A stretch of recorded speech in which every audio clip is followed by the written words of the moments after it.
Welcome back to the Papa Meat channel. How you doing? Come on in and sit on down. Now today, I have something pretty interesting to talk about. When you think of Florida, what's the first thing you think of? Old people? Retirees? You probably think of Miami, beautiful women, unbelievable street food. You probably think of Disney World, alligators and swamps, humidity, and all those crazy Florida residents. But I'm sure one thing that maybe slips your mind is the creepiest town in all of the United States of America. And that, of course, is Clearwater, Florida. We were gonna do a big video about a bunch of different creepy towns, but this specific town was so interesting and so oddly disturbing that we were just like, F it, we're just doing the whole thing about Clearwater. Clearwater is very, very interesting. If I could do a sales pitch to you, it's a cult buys a town. That sounds like a movie or a video game, but it's very much real life. And it's something that is so fascinating because it is still ongoing today. There's no real happy ending to this story, but it's a story nonetheless. So to really get into Clearwater, we're gonna have to understand Scientology. If you've been alive while the internet has been a big thing, it's impossible to avoid Scientology. You might know a little here and there, but it's a very fascinating subject, and I think to really get into Clearwater, we should do a little brief overview of what Scientology exactly is. And also, if I have any Scientologist fans out there, sorry. So to quickly explain Scientology, it's a modern religion made by the science fiction writer L. Ron Hubbard. He conceived of this religion in the 1950s. The religion follows his teachings, which are laid out in his top-selling books, Dianetics, the Modern Science of Mental Health. He's a science fiction writer, but also a lot of what Dianetics is it's just like a compilation of self-help books, kind of cherry-picking all kinds of things from different areas of self-help, therapy and all kinds of stuff like that, and he kind of just put it into one big book, and then he threw a giant alien on it, and volcanoes. Like, if you look at the book of Dianetics, it doesn't really correlate with what's inside. And a lot of people who started following the religion in like the 60s, they loved it. I mean, it's self-help practices that are actually practical, that actually help people. It's just when you get you're in a cult and the leader goes kind of crazy and, he's running away from people in the ocean. We're gonna get to that soon. It gets a little dicey. I think all things start with goodwill, except for L. Ron. I think he was just out for a quick payday. Essentially, they're a cult that brainwashes people to isolate themselves from their families and tries to use celebrity endorsements to encourage people to join them. Which, with any cult that you're in, the biggest thing with cult is that you separate entirely and then you almost depend on this new group of people to function and actually live. But the interesting thing about Scientology is that they have the celebrity endorsement aspect. The top one, of course, being Tom Cruise. That's pretty crazy, the Tom Cruise. And I mean, he is all in. There's no, they pay him. No, this motherfucker is all in. So to have a cult that has such a prominent status in LA and people are so celebrity obsessed, it's pretty easy to understand how people could get sucked into this. There's also Danny Matheson from that 70s show. He's a good guy, right? Or Leah Remini, she was Kevin James's wife on King of Queens, and now her entire life is basically trying to expose Scientology. And I will say too, just because we're listing off celebrities and stuff, if you are interested in Scientology and kind of understanding the weird ins and outs of it, there's a great Louis Theroux documentary that's very, very good. I love Louis Theroux. Shout out Louis Theroux. The church claims that there are millions of active church members, but estimates seem to think that there are less than 40,000 Scientologists worldwide. The church's influence comes from the estimated $3 billion in cash and assets it has collected from its followers. And Clearwater is the epicenter of that revenue stream. So, how did Clearwater come to be? Well, let's take a look, shall we? Scientology's start in Clearwater once again begins with L. Ron Hubbard. At the time, L. Ron Hubbard was overseeing religion from aboard a ship to avoid investigations into tax evasion and fraud when he selected Clearwater as the spiritual headquarters. So at the time, L. Ron Hubbard, he's literally living on the ocean. That's why they have a literal sect in their religion called the Sea Org. That's because of that. He was like, okay, we should get on a boat and go because we should go. Yeah, that sounds cool. And he even gave himself a captain's outfit, like a general's outfit. Unbelievable. I think it was towards the latter half of his life when he's a little cuckoo for Cocoa Puffs, all right? Even all the power and stuff like that, I think that maybe some drug use was happening. I don't know. Which, it met his criteria. It was a warm climate, it was near an international airport, and it had a hotel that could be repurposed into the Church of Scientology's main base of operations. Which, look at that. Really, honestly, it is a beautiful hotel. I would go.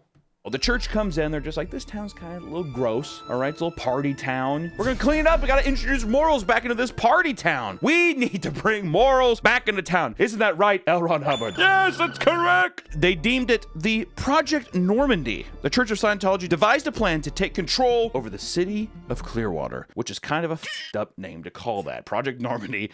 I'm pretty sure the Battle of Normandy Beach, Normandy Beach, in World War II is where people just got basically massacred, which the first step was to purchase the Fort Harrison Hotel and establish it as their headquarters, which they dubbed as their Flag Land Base. The next step was to fully investigate the Clearwater City and county area so that they could distinguish their friends from their enemies and handle as needed. The church had the members infiltrate local newspapers, community agencies, and law firms in order to spy on their enemies, which is really weird and creepy. And that's one thing you'll find with a lot of Scientologists is those motherfuckers snoop and they dig because their entire formula for success is fear-based blackmail. And the idea that they just come in and they immediately start snooping, terrible new guest. One of their targets was the mayor of Clearwater, Gabe Cazares. He began to grow suspicious of the church's intent as they continued to buy up more real estate through their shell companies. Soon, Cazares became the church's biggest critic and called the group a terrorist group. Pretty funny. You're not in good standing whenever the literal mayor of the town is just like, does anyone else see those group of monsters hanging out over there? And they're just like,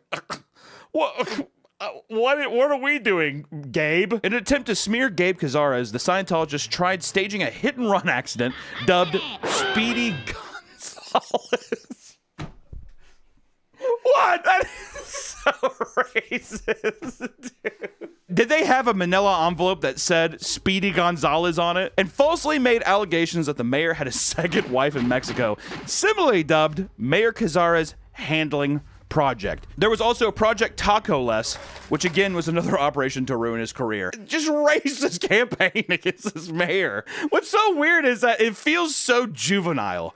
Speedy Gonzales. How about we name this one Project Taco Less? With every documentary I've ever seen or anything, Scientologists like to record people. Like if they see that you're recording something, they'll come out and they'll record people. And they're very childlike. If you're just like, why are you recording me? They'll be like, why are you recording me? And they'll like do the back and forth game or the mimic game. And you're just like, okay.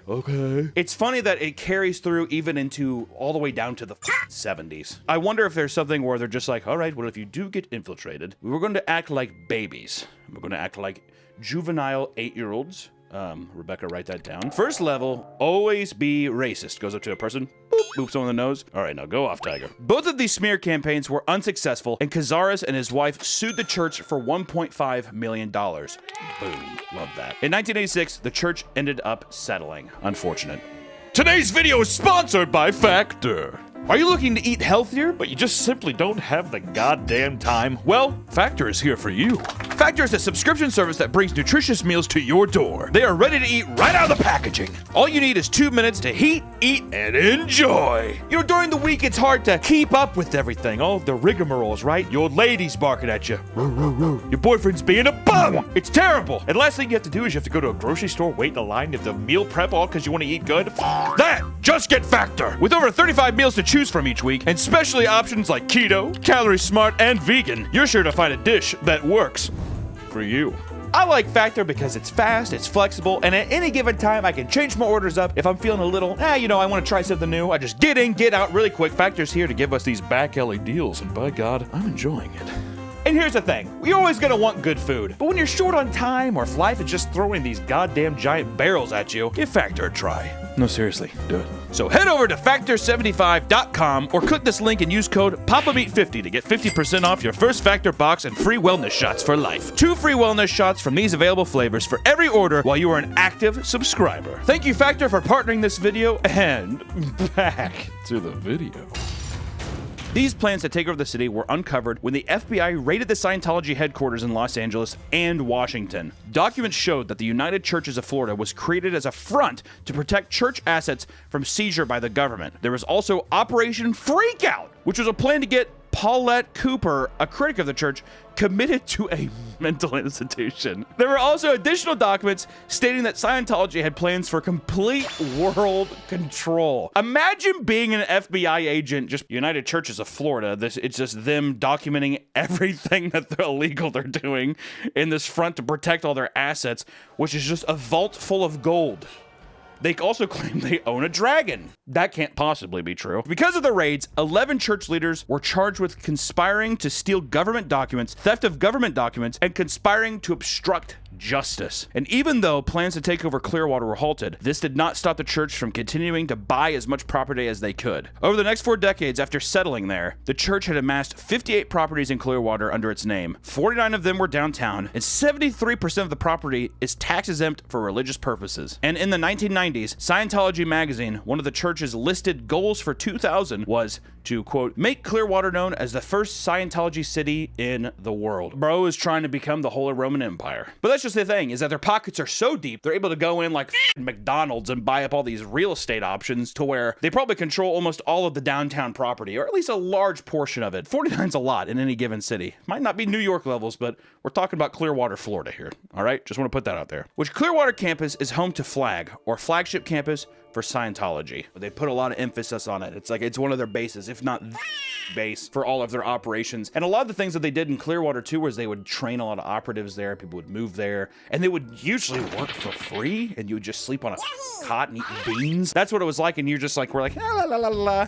I'm so happy, and it hurts to put my hands in the ocean, but that's okay. Scientologists all around the world travel there, and it's designed to host established followers. Many important training courses take place here, so it makes sense why they are trying to isolate and take over the city. They want people to come on in who are already established. They don't have to worry about all the bullshit of doing the Thetan level things. You have to hold it, and people are just like, what the fuck is this? This is stupid. And they're like, no, it's really cool, actually. I'm gonna leave. Please stay. No, I'm seriously gonna go. And they're like, there goes another one. They want to have people who are already brainwashed, essentially. But when they go there, they're trying to have people flock to the city to make it look more legitimate, and to once again, seriously, like emulate this idea that this is like a big religious holy land kind of thing, and get as much free labor as they possibly can. One of the main courses here is chief training for class 5 org staff, which is the highest level of staff. If you're class 5, that's when you're learning about Xenu. You know, you paid your dues. Because also another thing about Scientology is to level up, you have to pay. You have to put money into it. It isn't just about doing good work. I'm a good guy. Cool. Write us a check. It's the pyramid schemes of all pyramid schemes is kind of what it is. They're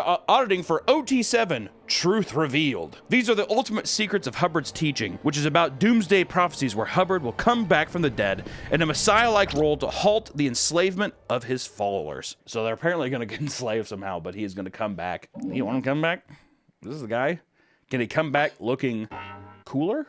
You know? The campus collects millions of dollars each week through fundraising and payments for expensive courses and high-level religious counseling not offered anywhere else. It is said that visitors are expected to stay in Scientology's hotels and eat at private church restaurants. If you're spending money at Clearwater, you're spending money at a Scientology thing. They will milk you dry. The upper levels of the Sea Org are also trained there, which the Sea Org is also trained in Clearwater. And to explain what Sea Org is exactly, it's a division of the Church of Scientology. They're paramilitary organizations, which they don't really have any, it's like dress up. It's very, you know, it's pretend. Before establishing themselves in Clearwater, the Sea Org existed on a fleet of sea vessels because of the tax evasion. Their members signed billion-year contracts and work non-stop, and usually for free. And according to Scientology beliefs, members are expected to return to the Sea Org when they are reborn. That's a drag. Their motto is Revenomous, which of course translates to, we come back. That's creepy. That is so creepy. Revenomous! Defectors have claimed that they were paid less than $50 a week for their services. And the Sea Org members are also victims of human trafficking, which is a lot of fun. They're often brought from other countries, tempted to join by offering a legitimate way of entering the United States. You want to live in America? It's nice here. Ooh, you landed in Clearwater? Yikes. So after the 70s, they had to die down because the FBI came in and they found all their crayon drawings and all their applesauce cups and their spit bibs and stuff and their hard hats. And this was the next time that they really pushed on Clearwater, which Scientology's footprint expanded in the area, and so did Clearwater's beaches' popularity for tourists. Business downtown struggled to stay open, and city leaders spent millions of dollars improving the area, and in 2016, city consultants began planning a $64 million effort to reinvigorate the downtown waterfront. Then something happened. In the first 2 months of 2017, a handful of companies bought 6 commercial properties downtown for $26 million.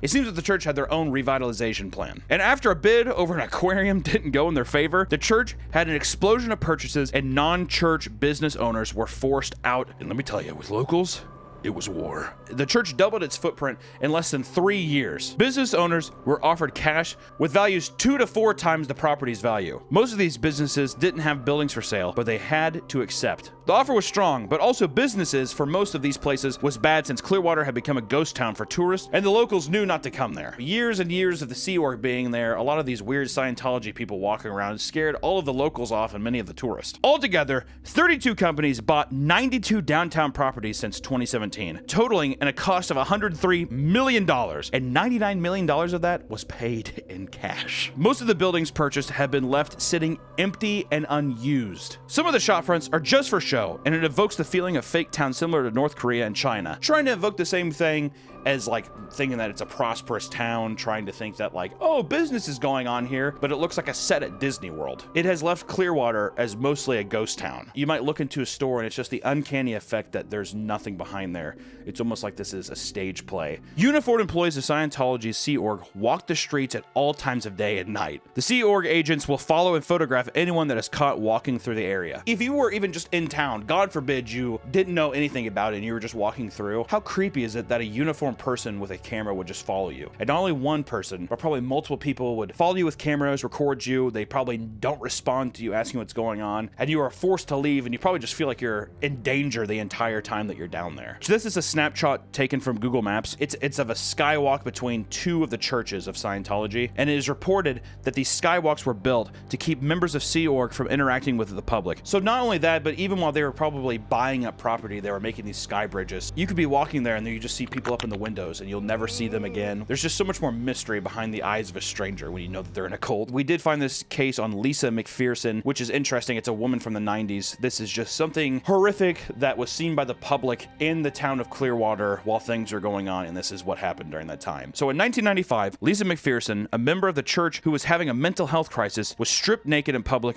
begging for help. She was eventually taken into custody by members of the church who forcibly removed her from state care. She was subjected to 17 days of auditing to cure her mental condition, and she later had died from a blood clot caused by severe dehydration. The church faced 2 felony charges, but they were later dropped after the medical examiner ruled the death as an accident. The Lisa McPherson thing is horrible, but it's not surprising, unfortunately, because the Scientology has a thing they call as quote-unquote fair game policy that allows for aggressive tactics against perceived enemies of the church. This has included stalking, harassment, and legal battles against former members and critics. They have all the deep pockets in the world. They have all of these empty-brained people walking around with cameras that are going to record you in public, and God forbid any of these people think that you're that much of a threat, you're going to get struck down in the street. And who would even see it? No one! Because it's a ghost town. It's a town run completely by these crazy people. Which, and this is just a fun little thing. Let's go back to Tom Cruise real quick. Tom Cruise owns a penthouse 2 blocks from the main church. A man posted a video of himself touring the penthouse while under construction, and the Church of Scientology demanded that he take it down. He was then stalked and followed by members of the church. Eventually, he found cameras planted in front of his house, and he decided to sell the property because of these events. Do you blame him? What's insane to think is that Clearwater, this is something that's still going on, and something that is in the United States. When you hear stuff from overseas, like North Korea, and you hear stuff that's like they have a fake town that makes it look like their country is prospering and people are really happy, you think that could never happen here on your home turf or in a place like America, maybe Florida. You could maybe expect it in Florida, of all places. It is insane to think that this is something that just is ongoing and exists, and that there are currently people who are brainwashed, living and giving all of their valuable human years to this organization that is just pumping them dry. There's really nothing more horrifying than something that is just so blatantly real and in your face. To have the monsters of the town be people who were once humans who are now just these soulless people walking around harassing and recording people and serving some kind of crazy mission that they believe to be true. It's frightening. I would love to go. I'd love to go and surf. I think, in my opinion, that this is the creepiest town in America. I'd be very curious if you guys have any other creepy towns that we can cover. Do you think this is the creepiest town or not? I don't know. Tell us other creepy towns. I'd love to figure out some stuff. Until next time, thank you so much for watching this video, and hey, don't join a cult. We'll see you next time.